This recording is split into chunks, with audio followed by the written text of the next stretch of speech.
Hello students, good morning. राष्ट्र Bharti public school में आप सभी का बहुत बहुत स्वागत है।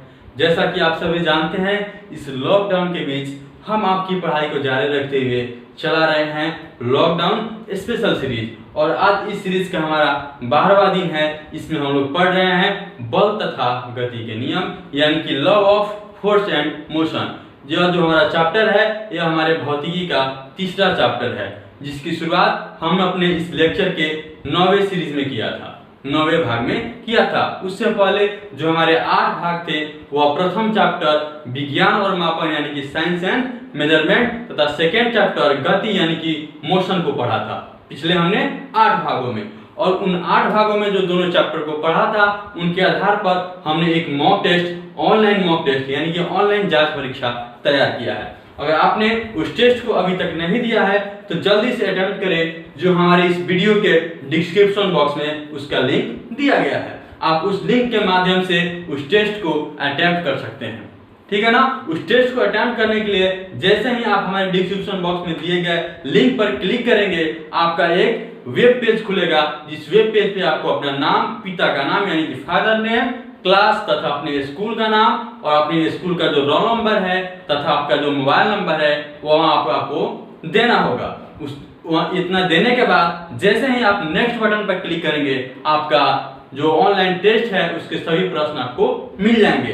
अब आप जो मल्टीपल चॉइस क्वेश्चंस होंगे उनका आप आंसर दे देंगे और फाइनल सबमिट पे क्लिक कर देंगे। इससे आपका जो परीक्षा है वह सबमिट हो जाएगा, जिसका रिजल्ट जो होगा वह हम 5 मई को अपने ऐसे ही एक वीडियो लाकर उसमें आपके रिजल्ट का डिस्कशन करेंगे तथा जो भी क्वेश्चंस हैं, जितने भी क्वेश्चंस हैं उनका विस्तार से एनालिसिस करेंगे, एक्सप्लेनेशन करेंगे।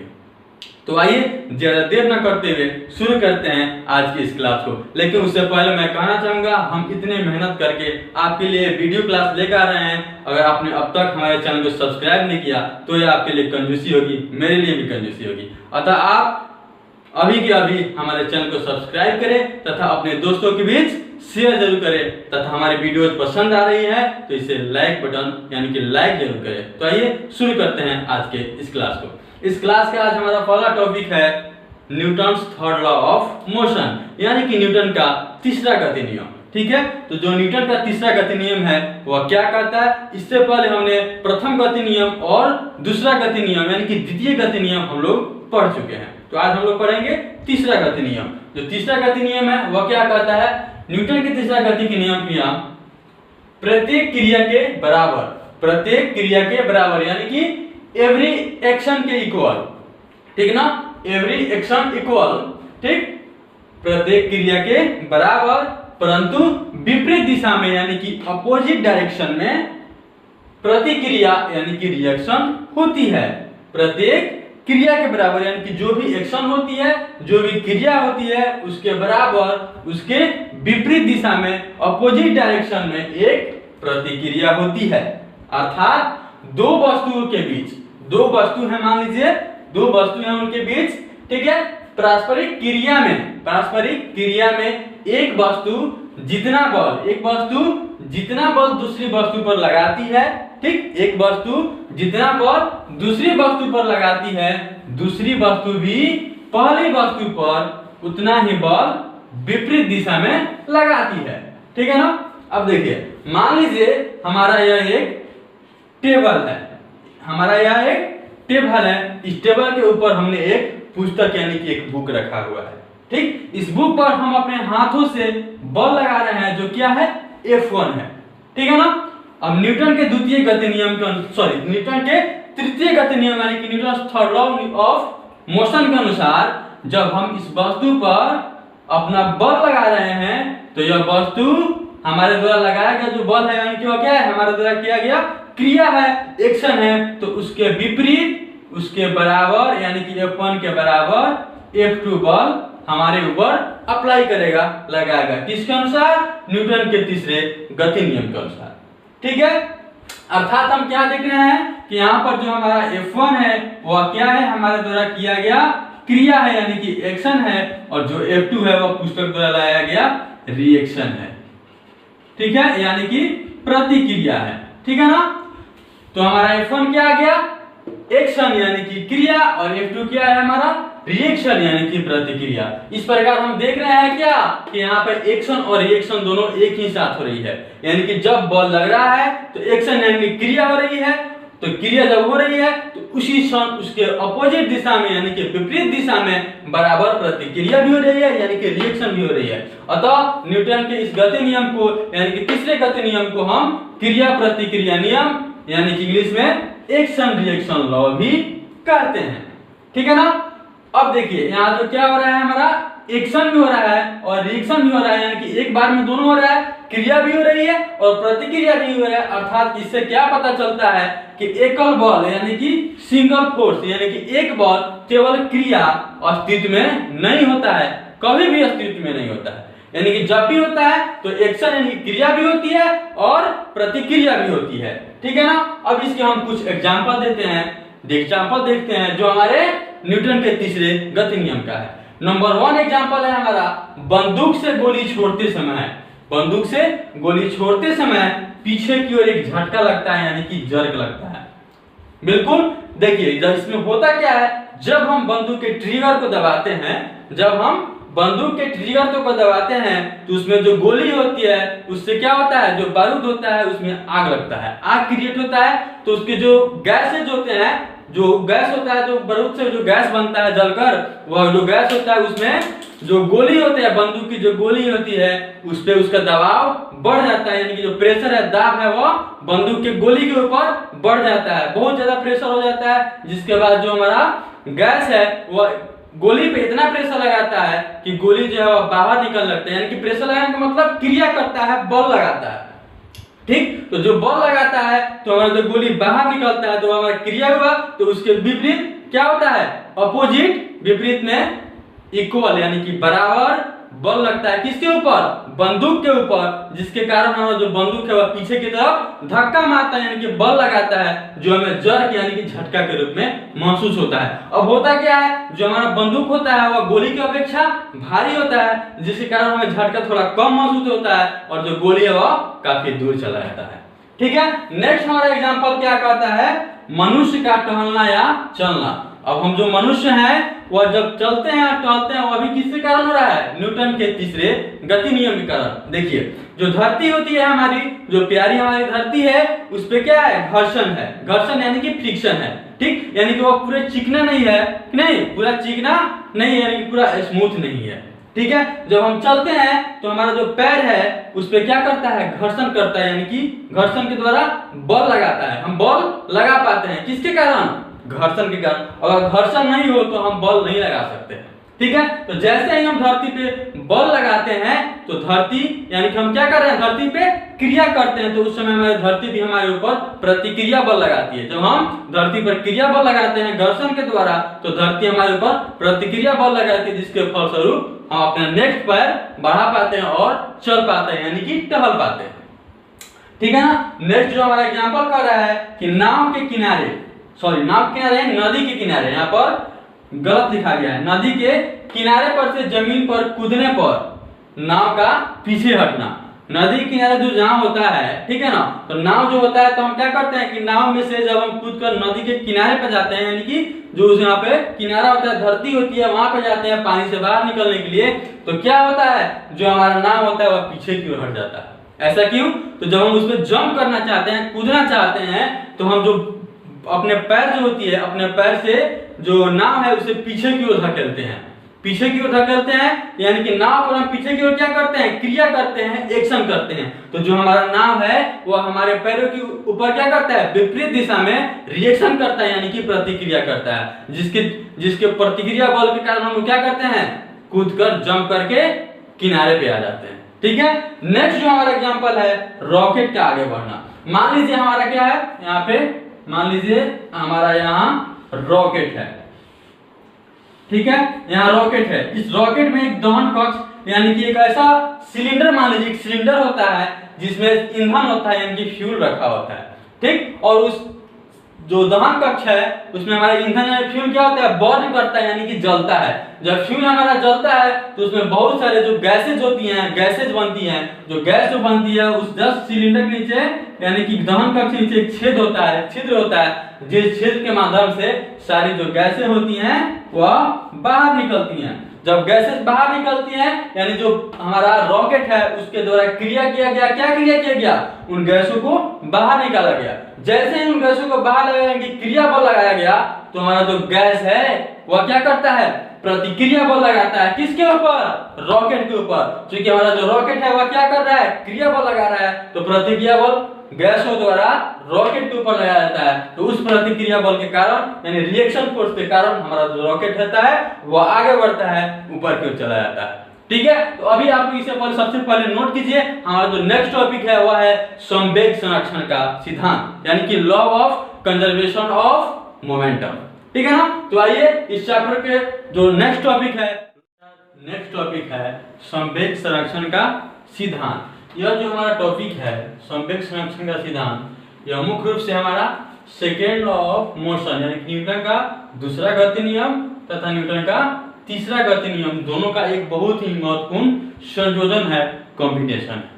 ठीक है, कैसे, जो न्यूटन का हमारा सेकेंड गति नियम है वह क्या कहता है, जिससे समीकरण यानी कि सेकेंड गति नियम से हमें बल का जो बल है यानी कि फोर्स है उसका हमें समीकरण यानी कि सूत्र यानी कि फार्मूला प्राप्त होता है, जो क्या है F बराबर ma। ठीक है ना। और थर्ड गति नियम जो है इसमें प्राप्त होता है क्या, प्रत्येक क्रिया के बराबर विपरीत दिशा में उसकी प्रतिक्रिया। ठीक है ना।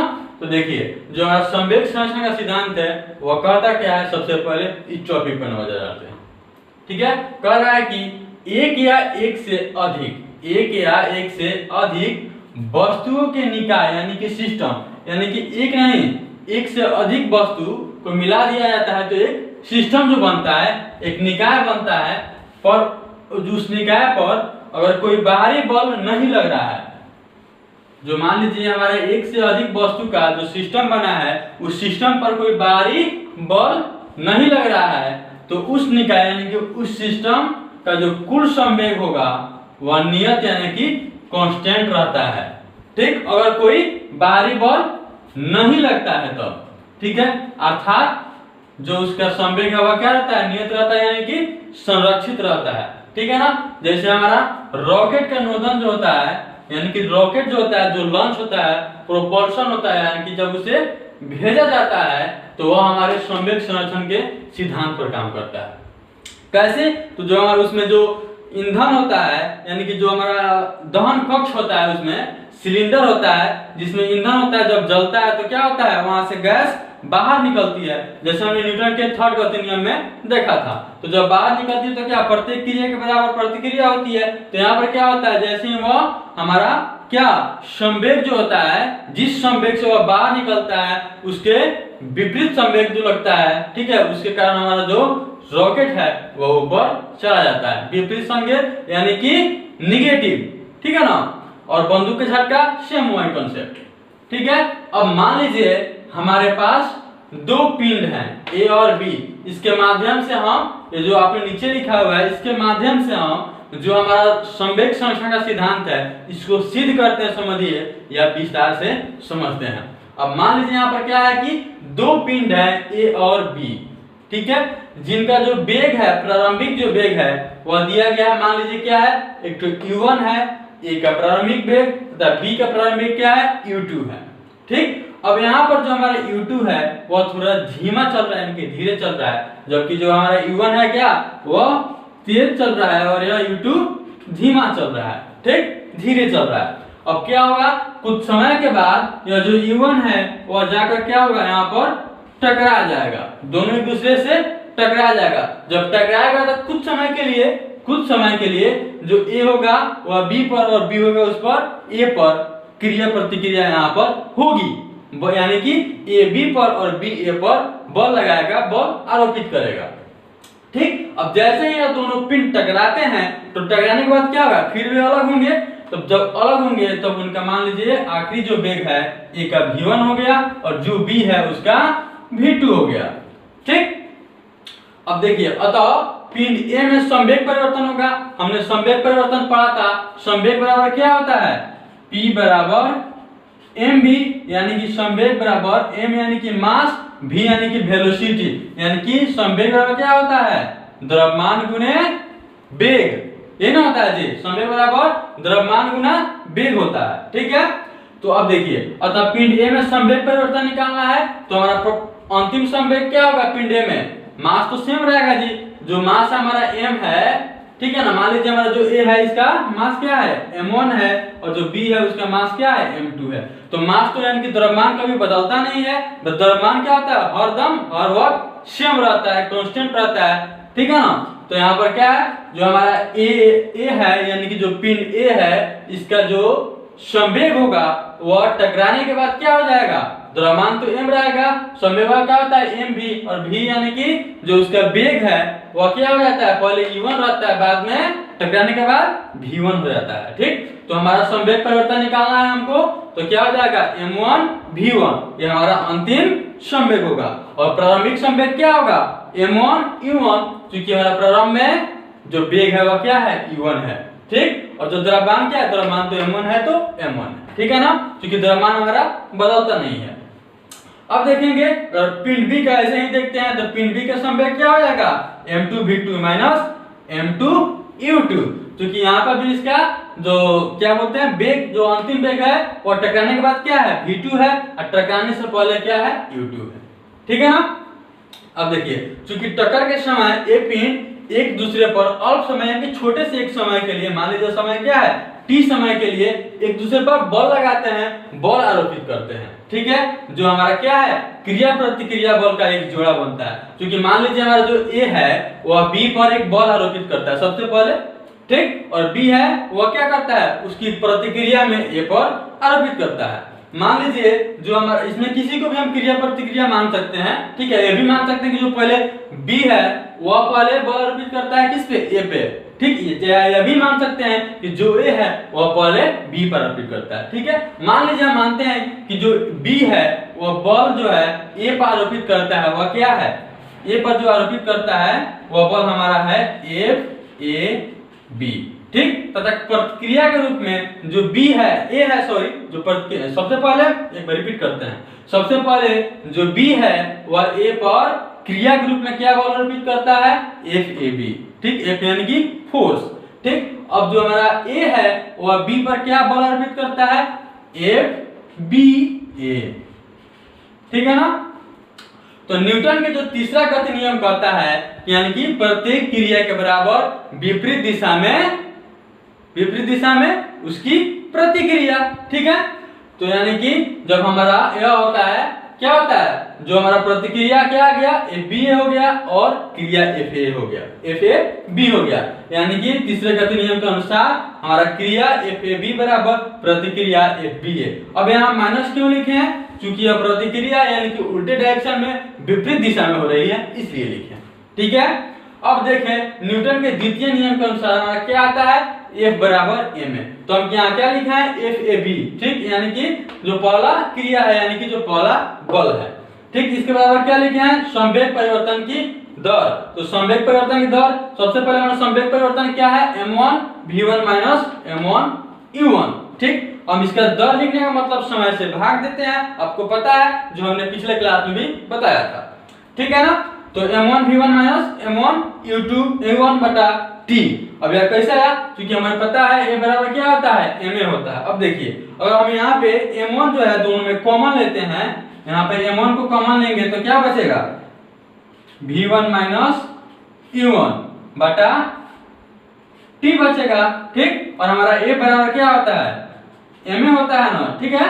तो a बराबर जब ma होता है तो v minus u by t क्या होता है, ये हमारा अंतिम वेग है और ये हमारा प्रारंभिक वेग है, यानी कि वेग परिवर्तन की दर बटा समय t, यानी कि समय क्या होता है, त्वरण होता है, ठीक। त्वरण को हम किससे सूचित करते हैं, a से, ठीक। तो क्या है हमारा a बराबर ma, तो उसी चीज को हम यहाँ पर लिखे हैं, ठीक है ना। तो उसी पर क्या हमारा FBA बराबर क्या हो जाएगा, m2 v2 minus m2 u2 बटा t, ठीक। अब इसका मान जो है हमारा जो FAB का और FBA का जो मान आया, यह मान लीजिए हमारा क्या था, समीकरण 1 था, इस मान में को हम समीकरण 1 में रखते हैं, कौन से, FAB और FBA के मान को, वैल्यू को, ठीक, जब हम यहाँ पर रखेंगे तो क्या होगा, जो हमारा ए बी क्या है इसका मान m1 v1 minus m1 e1 by T. ठीक, तो यहाँ पर रख देते हैं तो सेम आ जाएगा, बराबर माइनस में है तो माइनस में m2 v2 minus m2 u2 by T. ठीक है, तो माइनस में रखेंगे। अब क्या करते हैं, जो हमारा यहाँ पर t दिख रहा है आपको टाइम, तो बराबर के इस साइड भी है उस साइड भी है, दोनों जगह भाग में है, तो क्या करेगा यहाँ कट जाएगा। ठीक, आपको कोई डाउट नहीं होना चाहिए, यहाँ पे कट जाएगा t से t यानी कि टाइम कट जाएगा। अब हमारा बस क्या किया, m1 v1 minus m1 e1 बटे सॉरी बराबर माइनस में m2 v2, और यह जो माइनस है ब्रैकेट के बाहर इस चीज में मल्टीप्लाई कर देंगे, तो हमारा यह प्लस में है तो माइनस में आ जाएगा, जो माइनस में वह प्लस में हो जाएगा, यानी कि माइनस m1 v2 नहीं sorry m2 v2 minus m2 v2 plus m2 u2 हो जाएगा।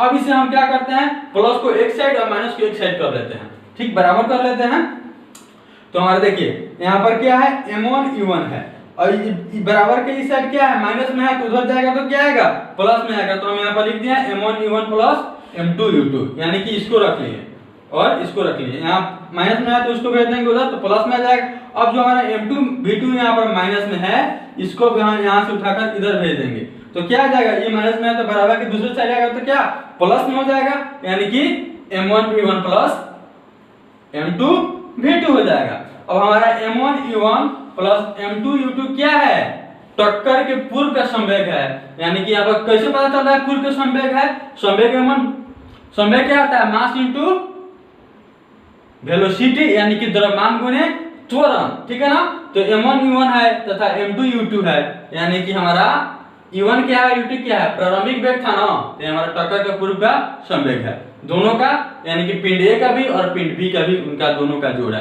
पिंड A का m1 e1 है और पिंड B का क्या है m2 u2 है। इसी प्रकार टक्कर के बाद का जो संवेग है वह क्या है m1 v1 और m2 v2। ठीक है ना, तो इस समय पता क्या चलता है कि जब अगर कोई बाहरी बल नहीं लगता है, अगर कोई सिस्टम है एक से अधिक वस्तु का, उस पर कोई बाहरी बल नहीं लगता है, तो उनका संवेग है वह अंत तक भी क्या आता है संरक्षित रहता है, नियत रहता है, यानी कि कांस्टेंट रहता है।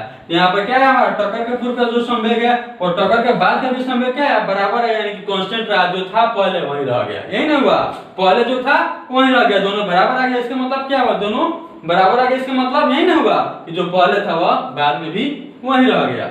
ठीक है ना, तो उम्मीद है कि आप तो सही से समझ पाए होंगे। अगर कोई डाउट है, नहीं समझ में आया होगा तो आप हमारे कमेंट बॉक्स में कमेंट कीजिएगा। अगर नहीं समझ में आया होगा तो आपके लिए जो ये चैप्टर है, यानी कि जो हम इस एग्जाम्पल को समझाए हैं, इसका एक अलग से वीडियो बनाएंगे और उसको फिर से विस्तार से केवल एक वीडियो में समझाएंगे उसको। ठीक, इसमें हमने दो टॉपिक किया था, क्या पहला टॉपिक क्या था थर्ड लॉ ऑफ मोशन, और सेकेंड टॉपिक क्या था संवेग संरक्षण का सिद्धांत, यानी कि law of conservation of momentum. ठीक है ना, तो हम उसके लिए एक अलग से वीडियो बनाएंगे law of conservation of momentum के लिए, कब अगर आपको यह समझ में नहीं आया होगा। ठीक, और समझ में नहीं आया होगा तो आप कमेंट करेंगे, ऐसा हमको उम्मीद है कि आपको समझ में, वैसे एक बार फिर से देख सकते हैं आपको। ठीक, यहाँ पर क्या था हमारा दो पिंड था ए और बी, दो पिंड था ए और बी। एक जो ए था इसका प्रारंभिक वेग क्या था e1 था, और जो बी था उसका प्रारंभिक वेग क्या था u2 था। अब जो हमारा a1 था, मतलब सॉरी जो पिंड ए था, इसका जो वेग था वह बी की अपेक्षा क्या था ज्यादा था और बी का कम था, और इसका मास हमने क्या माना था, ए का m1 है बी का m2 है। ठीक, अब क्या होता है कि जब इसका वेग ज्यादा है और इसका कम है तो कुछ समय के बाद यह दोनों टकरा जाएगा, दोनों यहाँ पे टकरा गया। ठीक, जब टकरा जाएगा तो कुछ समय के लिए क्या होगा, जो बी होगा वह ए पे और ए होगा वह बी पे बल आरोपित करेगा। ठीक, यानी बल लगाएगा, तो लगाने के पश्चात क्या होगा कि दोनों फिर क्या होगा अलग होगा। जब अलग होगा, मान लीजिए गेंद है, दोनों गेंद लड़ती है, तो लड़ने के बाद क्या होगा फिर भागेगी अलग अलग कुछ सेकेंड के बाद। ठीक, जब भागेगी तो मान लीजिए टक्कर के बाद जब भागती है तो उसका वेग हो जाता है v1 और b का वेग हो जाता है v2। ठीक, अतः अब हम देखते हैं संवेग जो है इनका परिवर्तन होता है कैसे। ठीक, संवेग परिवर्तन यानी कि पहला जो हम संवेग था वह क्या था m1 e1 यहाँ पे था, और एक ही बात करें तो ठीक, और जो बाद का संवेग था वह क्या था m1 v1। अब तो परिवर्तन निकालना है तो बाद वाले को पहले लिखते हैं, तो यानी कि m1 v1 माइनस पहले वाला क्या था m1 e1। ठीक, वैसे ही b का m2 v2 minus m2 u2। ठीक। अब चूंकि टक्कर के समय पिंड एक दूसरे पर अल्प समय में छोटे समय के लिए बल लगाते हैं एक दूसरे पर, तो जो प्रतिक्रिया होगा यानी कि जो बल लगा रहे हैं तो क्रिया प्रतिक्रिया जोड़ा बन रहा है। कहना का मतलब जो बी है वह ए पे बल अर्पित कर रहा है और जो ए है वह बी पे। मान लीजिए पहले जो बी है वह ए पे अर्पित करता है, ठीक। पहले जो बी है वह ए पर बल अर्पित करता है, तो हम क्या मान लेते हैं एफ ए बी। अब जो ए है वह प्रक्रिया के उल्टा यानी कि प्रतिक्रिया करता है, तो वह क्या नेगेटिव में चला जाएगा, उसे हम मान लेते हैं एफ बी ए, ठीक है। तो दोनों किसके नियम से बराबर होगा, प्रत्येक क्रिया के बराबर अपोजिट प्रतिक्रिया उल्टी दिशा में यानी कि विपरीत दिशा में प्रतिक्रिया होती है जो बराबर होती है किस नियम के अनुसार, तीसरे गति नियम के अनुसार, ठीक। तो उसे हम यहाँ पर लिख देते हैं। लेकिन द्वितीय गति नियम के अनुसार हमें क्या पता है कि ए बराबर एम ए होता है। यहाँ से हमारा एफ ए बी बराबर क्या आ जाएगा, यहाँ से देखिए चूंकि m1 v1 minus m1 u1 by T हम जो लिखे हैं कैसे आएगा, m1 को कॉमन लेते हैं तो v1 minus u1 by T आएगा। तो v1 minus u1 by T हमारा क्या होता है, यानी वेग में परिवर्तन बटा समय यानी कि वेग परिवर्तन की दर हमारा त्वरण कहलाता है यानी कि एक्सेलरेशन कहलाता है, ठीक। तो वही चीज हम यहाँ पर लिखे हैं, कोई डाउट नहीं होना चाहिए। तो वैसे ही एफ बी बराबर क्या हो जाएगा m1 v1 minus m1 u1 by T, ठीक। उसी प्रकार एफ बी ए बराबर क्या होगा m2 v2 minus m2 u2 by T. अब ये जो वैल्यू है इसको हम जो हमारा पहला समीकरण है तीसरे गति नियम से जो है उसमें रख देंगे। जब रख देंगे तो क्या आएगा, यहाँ पर m1 v1 सेम रह जाएगा और जो यहाँ पर टाइम है t है और बराबर के इस साइड भी है और बराबर के दूसरे साइड भी है, दोनों जगह क्या है तो हमारा बराबर है, तो क्या हो जाएगा कट जाएगा। जब कट जाएगा तो हम क्या करेंगे फिर उसे जो बचेगा उसे लिखेंगे, तो m1 v1 minus m1 u2 यही ना u1 है, ठीक। अब जो हमारा माइनस है इसमें मल्टीप्लाई कर देंगे, जब मल्टीप्लाई की गुना कर देंगे तो माइनस जो है प्लस में है m2 v2 है माइनस में आ जाएगा और जो माइनस में m2 u2 है वो प्लस में आ जाएगा, ठीक है। अब हम क्या करेंगे कि u वाला साइड को यानी कि जो प्रारंभिक वेग वाला साइड है उसको एक साइड और जो अंतिम वेग वाला साइड है उसको एक साइड लिख देंगे, ठीक। अब क्या करेंगे तो m1 u1 क्या है हमारा प्रारंभिक संवेग है और अंतिम संवेग क्या है m2 u2 है। तब देखिए क्या हुआ हमारा m1 u1 यहाँ पर माइनस में था तो बराबर के दूसरे साइड भेज देंगे तो क्या हो जाएगा प्लस में चला जाएगा, ठीक। और जो हमारा m2 v2 इधर माइनस में था तो दूसरे साइड भेज देंगे तो क्या प्लस में चला आएगा ना, माइनस में था तो, ठीक। तो वही चीज हम यहाँ पर भी लिख दिए। तो ये हमारा क्या आया कि टक्कर के पूर्व का संवेग आ गया टोटल, टक्कर के पूर्व का कुल संवेग आ गया कुल संवेग आ गया और टक्कर के बाद का कुल संवेग आ गया, ठीक।